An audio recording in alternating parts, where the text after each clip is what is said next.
Well, we are in the series, and I'm excited about teaching through this for a couple of weeks. It's called Redemption, the story of Ruth. This is an unbelievable love story.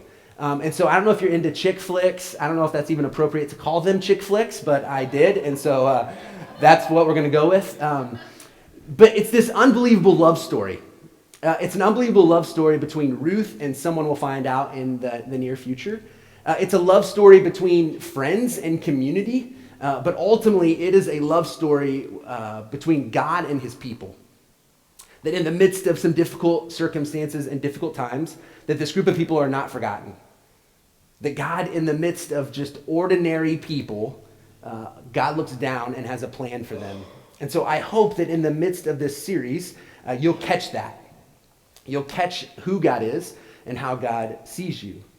The difficult thing in teaching this way is this book is really meant to read in one sitting. So it's only 4 chapters, so really what's best is if you were to sit down and read it chapter, and be done, but we're not doing that. So we're kind of living in the midst of this tension. And some of you have read this story before, and it's not new, and you know how it ends.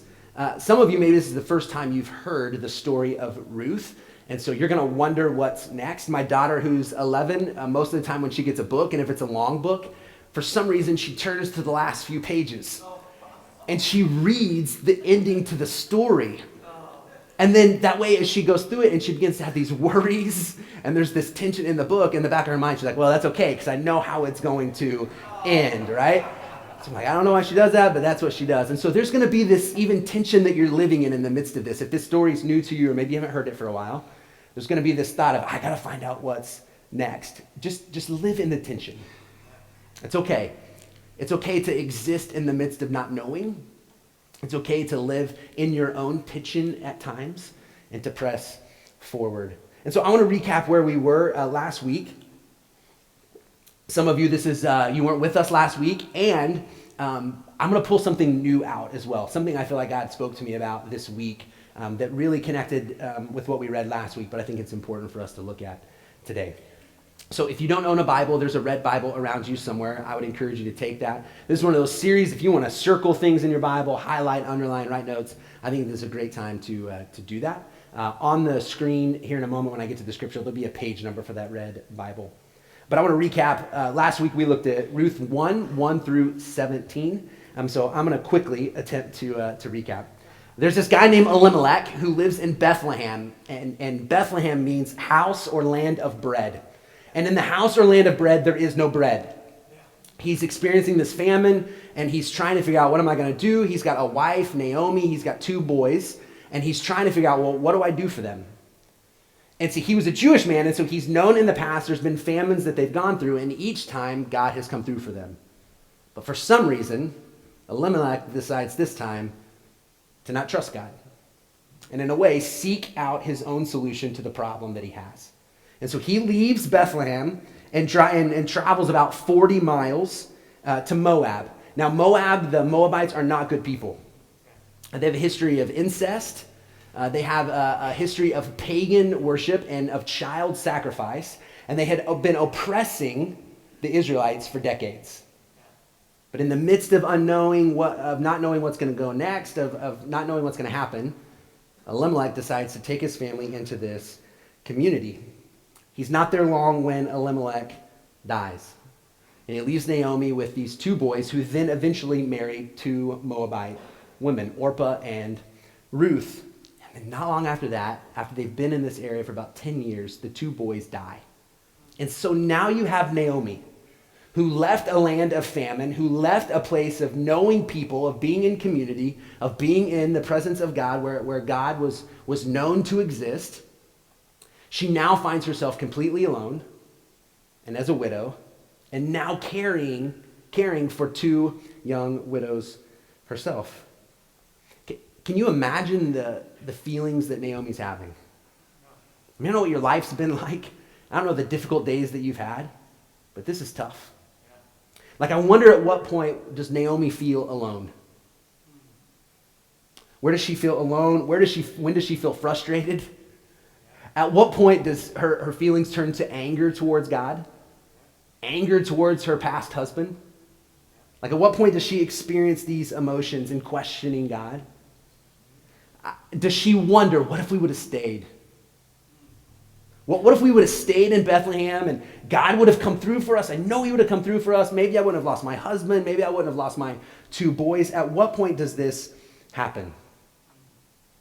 Well, after about 10 years, she hears that the famine is over and that she heads back to Bethlehem with her 2 daughter-in-laws. And at some point, she tries to keep them from coming with her.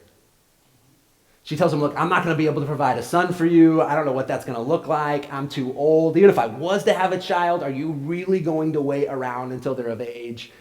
Go back and be with your family and be with your gods. And eventually Orpah says, okay, but Ruth doesn't. And Ruth continues to travel. Now, here's what I feel God spoke to me, and not in an audible way, but just in the presence of actually being with some people in their hurts. And reading through this, I begin to wonder, did Naomi ever get plugged into a community?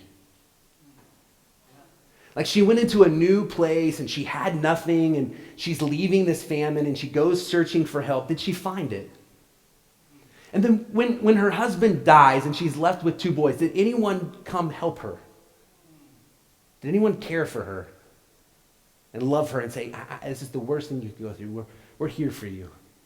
You're going to be okay. We're going to see that you make your way through this. And then when her 2 boys die, not just 1 child, but 2 children, and now she's without her husband and boys. Did someone come and say, this isn't okay? This isn't how life is supposed to be, but we're going to help you get through this. Did Naomi ever experience that? Or was she alone the entire time? Did she question and wonder, man, if I was back home in community, would this have looked differently? And I just started thinking about the role of the church. Not of a building, but of people. What role do we play when people are walking through some of the most difficult days of their lives?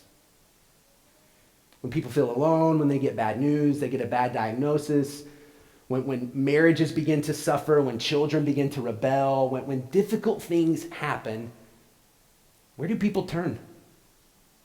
Are they a part of a community where others will say, I'm going to walk through this with you? I don't have the answers. Like, we don't have to have the answers to why things happen, but just to say, I'm going to be with you. I'm going to hurt alongside with you. I'm going to mourn with you, because this is what I think happens. Our faith is not about individual faith. Right? I think faith comes alive in the midst of community. Right? And so there's a lot of people like, yeah, I'm down with God and I believe in Jesus, but I just don't need the church. And it breaks my heart anytime I hear someone say that. And I know the church is screwed up. I know the church has not done well at times, and the church has hurt people. The church has not lived up to the call that God has put on the church. But we need the church. Jesus loves the church. How do we walk with people when they're hurting and when they're doubting? Like, what would it look like for someone to be able to say, look, I'm doubting, and for us to say, look, let my faith carry you through this. And not that we just walk through things with people, but sometimes we have to carry people through things. And our faith is strong enough to help people get through it. One of my favorite things to do in life is be a part of sporting events. I love to watch little kids soccer. I love to watch professional sports, whether it's hockey or baseball. I don't care. I love to be a part of a sporting event. And really what's the best, if you've never been a part of it, is to be a part of a sporting event where there's thousands and thousands of people. I mean, I would guess a lot of you have been to a Cardinals baseball game. And there's something that happens in that community. Right? I can't tell you how many grown men I've hugged that I didn't know. Right?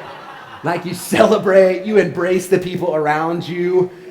You cry with the people around you when things don't go well. You yell at the officials with the people around you when they make bad calls. There's something about that community because everyone kind of cares about the same thing, but no one knows me. Nobody knows what I've walked into. Nobody knows what I'm going home to. In a moment, there's this community because we're all moving in the same direction and we all care about the same thing. But there's no depth there. And I know for some of you, you might feel that walking into this place. You might walk in and you might sing and you might put on the face, you might say the right things, but in your heart, you might feel like, man, nobody knows me. And the dangerous thing is we believe this idea that if they know me, they won't care for me. They won't love me. That's the fear, right? That is the deep fear that most of us have. If they really know me, will they love me? And so I was drawn to this idea that, man, did Naomi have anybody? Or did she walk through the darkest place of her life alone? Alone. See, this is where I love the church, because I think it is a broken group of people, an imperfect group of people, but something is beautiful when those people do something, when they come together and they love people well. That's why I love the church, because we don't have to be perfect. We'll never be perfect. We'll make mistakes, but man, what if we as a broken, imperfect group of people did all we could to love others well, to support people as they walk through difficult times? We are in this together. And so I don't know what you brought into this place today. I don't know the weight that you're carrying, but if you need to talk to someone, let me know. There's people here, not just myself, but there's other people who would love to listen, who would love to care, who would love to pray for you. You don't have to go at this alone. We are better together. The church is a beautiful thing. The church is a beautiful thing. Think about this. Where else, especially in our world right now, is there a more diverse group of people doing anything together? Diverse in all kinds of ways. Political diversity. I know in this place we are all over the spectrum when it comes to politics, yet we can all come together to worship Jesus. Race, economics, our past, where we live, there is diversity in this place, and that's what makes the church a beautiful thing. A beautiful thing. And so we can do this. We can walk with people, but I'm not sure Naomi had that. And I wonder, because of that, does that lead her to where we're going to go today? Is it because she's alone and because she's been frustrated, because she's maybe even angry towards God? Does that cause her to say some of the things we're going to look at? As we do that, verse 16 and 17, we ended with this last week. You have Ruth, who was really born in the wrong place at the wrong time. She doesn't know about the God that we believe in, the true God. She had little gods and idols and other things. And so at some point in the process of her life and in her experiences, she begins to follow the one true God. And she tells her mother-in-law, look, I'm going with you. Those people you're going back to, those are going to be my people. That's going to be my community now. The God that I've heard you guys talk about, even in your anger and frustration, I have put my faith in that God. And she says, let death be the only thing that could separate me from you. And so they make their way back. All right, so let's jump back in verse 19. Verse 19. It says, so the two women went on until they came to Bethlehem. When they arrived in Bethlehem, the whole town was stirred because of them. And the women exclaimed, can this be Naomi? Now the whole town is stirred. That is an amazing line. That Naomi has been gone for at least 10 years, and all of a sudden, it's like everything stops. Could that be Naomi? We haven't seen her in so long. Why is she alone? Where's Elimelech? Where are her two boys? Man, Naomi looks like she has aged years. Right? It's a group of women. They probably begin to look at her and question and wonder who she is and what she's been through and why she is returning. It's the idea that they've noticed that something's different about Naomi. I don't know if you've ever had someone come up to you and say the line, man, you look really tired. You ever had someone say that to you? It's like a really nice way of saying, you don't look very good today, right? You get this feeling that like if they went up and said, Naomi, you look tired, right? They can tell that something's happened to Naomi. They can tell that her journey has been rough over the last 10 plus years. And it's like Naomi hears the whispers. She hears people saying her name, verse 20. Don't call me Naomi, she told them. Call me Mara, because the Almighty has made my life very bitter. Okay, so this is where we lose a little bit of the meaning when we read this in English. Right? We lose a little bit of the teaching because it's in English. And so let me just explain a few things to you really quickly. The name Naomi means pleasant or my delight. And so Naomi's saying, no. If you call me pleasant, I'm not going to respond because my life has been far from pleasant. So please don't use that name. That's not who I am anymore. Call me Mara, which means bitter. Like if you say my pleasant, I won't respond, but call out bitter, I'm there. Because I know what that looks like, and I know that's where I've been. See, her circumstances have literally changed her identity. Her circumstances, the difficult things, have made her take on a different identity, and she's given herself a different name. Now, in the Old Testament, changing names wasn't unfamiliar. We see this a couple of times. You have Abram, who becomes Abraham and is the father of nations, but God changes his name. God says, this is who you were, but this is who you are now, and you're going to be the father of many nations. And then Abraham's wife, her name is changed to Sarah and is the mother of nations, but God changes her name. And then if you go to the New Testament, you have Simon, who Jesus says, look, my church is going to be built on you, and so I know your name's been Simon, but your name now is Peter, which means the rock. But that's God. That's Jesus that changes his name. In this moment, Naomi changes her own name. And she said, this is who I am. This is what you should call me. I don't know if you do this to yourself. Like, I don't know if you look into your past and you see the mistakes and the failures you've made, and that is the name you give yourself. I'm a failure. I'm a mistake. I'm not loved. I'm not cared for. That's who I am. And it's your circumstances. It's the things that have happened in your life. You begin to make that who you are. And that is your identity. But let me say this. If you are a follower of Jesus, if you understand the grace that we sing about, you're a child of God. Amen. That is your identity. Your name is the beloved, the one who is deeply loved and deeply cared for. That's your identity. Not the decisions that you made, not the things that have been done to you. You are his beloved. So do you question your identity when difficult things happen? It's common, I have. Do you question the love of God when bad things come up? Do you wonder about God's plan for you when things go different than anticipated? Like, let's be fair to Naomi. She leaves because there's a famine, and she listens to her husband. And she thinks, okay, Elimelech, I'm gonna support you. I'm gonna go with you. And then Elimelech dies. And then her boys die. And so she comes back into Bethlehem, and I wonder if she sees the places where her boys have played. Right? Does she see the places like where she fell in love with Elimelech? And they used to hang out, and there's just this weight that sits on her. Like, I don't know where she changes her name. Does she change her name when she gets into that point and says, my life isn't what it used to be? I'm bitter.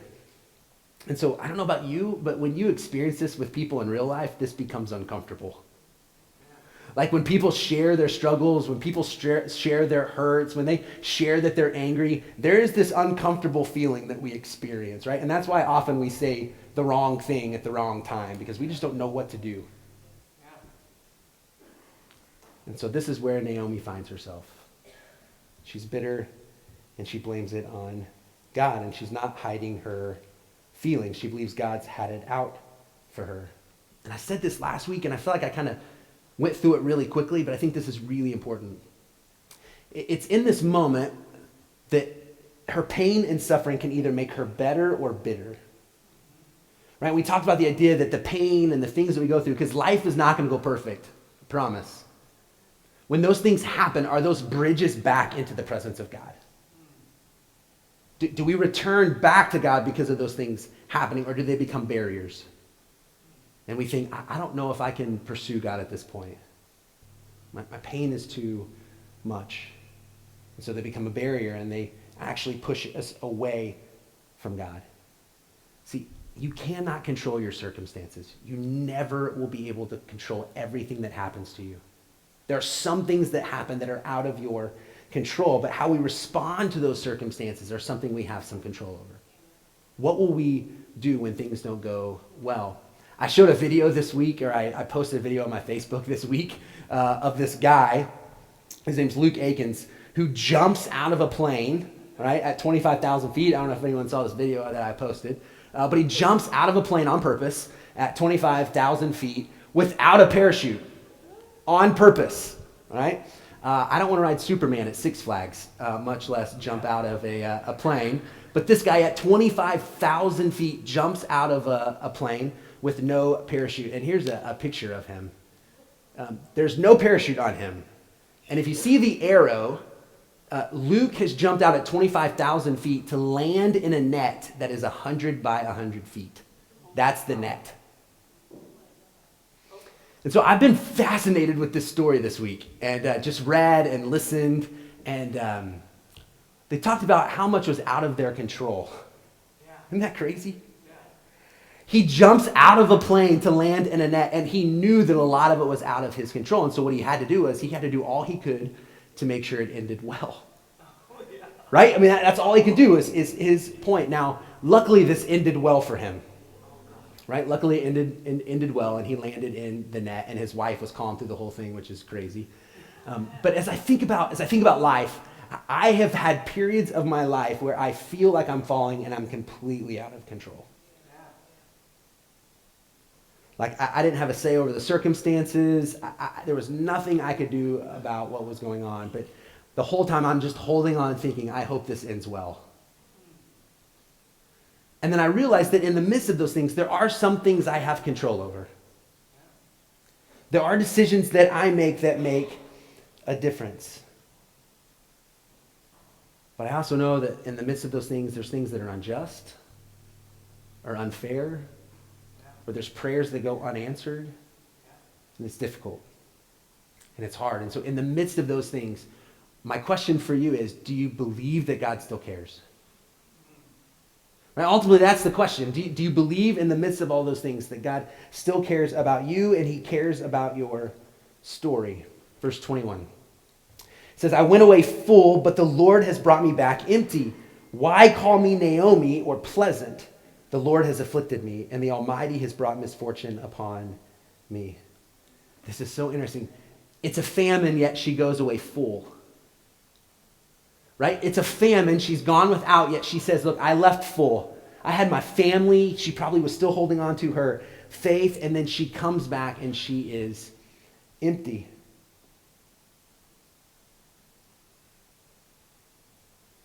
So I tell you, this is a great love story, and it's not been going well so far.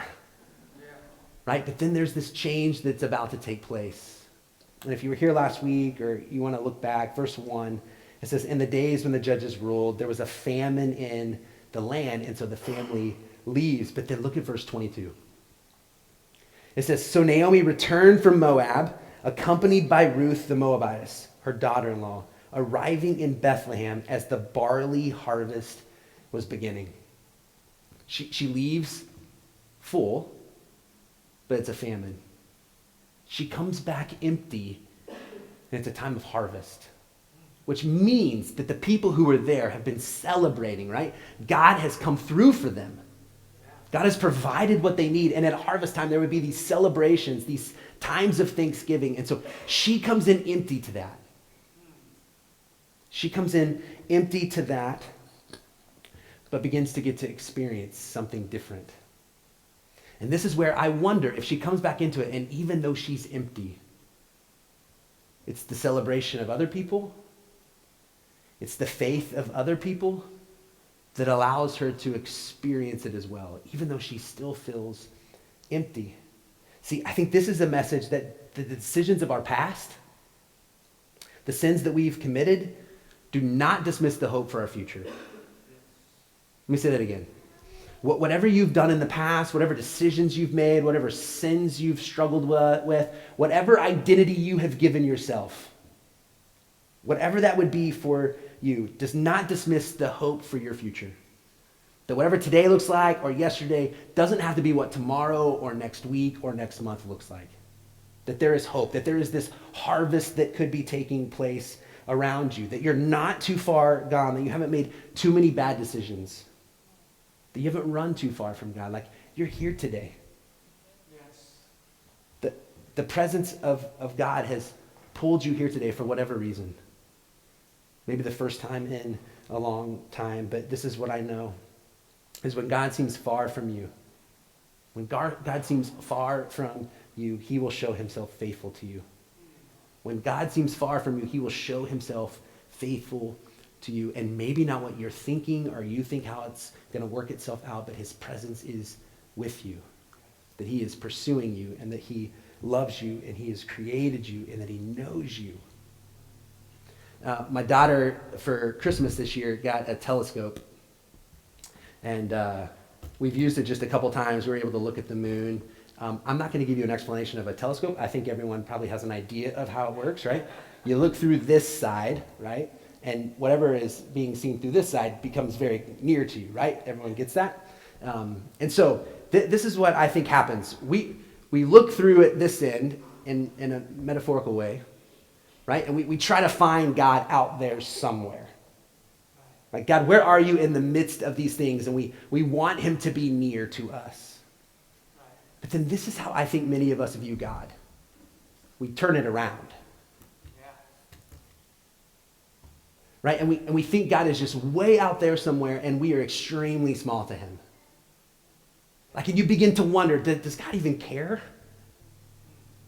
Does God even care what I'm going through? Did he create and just walk away, or does he walk with me through those things? And so for many of you have probably seen God as just out there somewhere and not really involved or even care. My hope is that you would see that God uses the telescope the same way. That he sees you, that he knows you, that he cares about you. And one of the best ways I can explain that is in a teaching in Luke, but also in Matthew 18. It says this: if a man owns 100 sheep and one of them wanders away, will he not leave the 99 on the hills and go look for the one that wandered off? And if he finds it, I tell you the truth, he is happier about that one sheep than about the 99 that did not wander off. In the same way, your Father in heaven is not willing that any of these little ones should be lost. You matter. You matter. In the midst of lots of people, in the midst of billions of people, you matter. You're not just one of many, you matter. And so no matter what you're going through, no matter what you've experienced, no matter what your difficult circumstances look like, this might be a moment where you at least begin to hold on. And you might feel hopeless, but my goal and my desire is that the hopelessness serves as a doorway to a bridge to a God who cares. And then for those of you who are like, man, life is going well right now. Things are going well. Would you be the church? Would you walk with people? Would you care for others who need support? Whatever that looks like. It's a beautiful thing when the church lives out the call that God has put on our lives. I'll finish with this just because we looked at it last week. The second Sunday of the month is known as our Dollar Day, and we just ask everyone to give $1 more than they normally give.